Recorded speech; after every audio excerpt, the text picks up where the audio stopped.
Hi guys, welcome back to another book review. Today we're going to talk about Cold Hearted by Leia Stone and Julie Hall. This one is going to be a romantasy, so before we go any further, be prepared. This one is a romantasy. I'm going to say this, and if you don't know it already, romantasy is my favorite genre. Dark romance ranks too, but romantasy is always going to be number one. So I tried to give a little bit of each on my thing, but I'm going to get more excited and more hyped over the romantasy. I'm sorry. It is what it is. It's my preferred genre, so I'm really going to get hyped more over this. So this one is going to be a fae romance. It is going to be a slow burn, and it is going to be enemies to lovers. It is going to be the good fae versus the bad fae. Things we kind of are very used to in our romantasy fae books.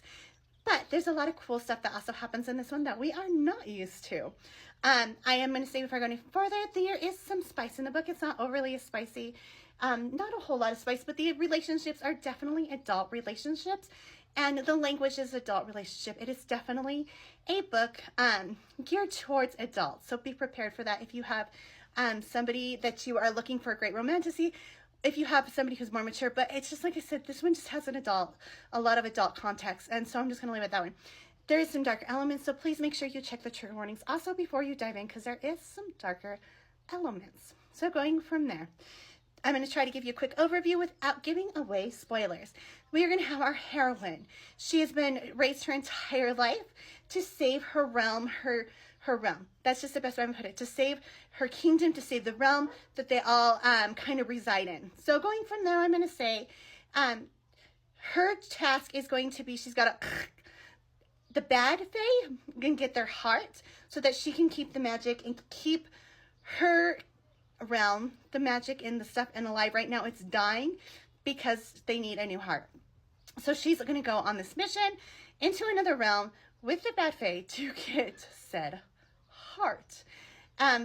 She's going to run into a lot of obstacles a lot of way. There is, like I said, there's some darker stuff. So a lot of good stuff happens, some bad stuff. There's going to be a point where you're just like, what? There's a little bit of the miscommunication trope, but really it is a quicker, not super fast moving book, but it is a little bit of a quicker moving book.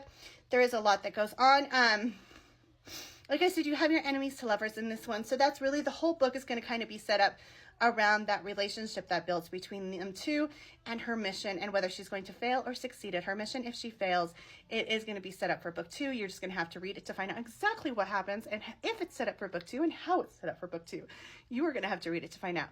But like I said, I really enjoyed this one. It is a great book. So if you love fae romantasy books, check this one out because I loved it, and I think you will too.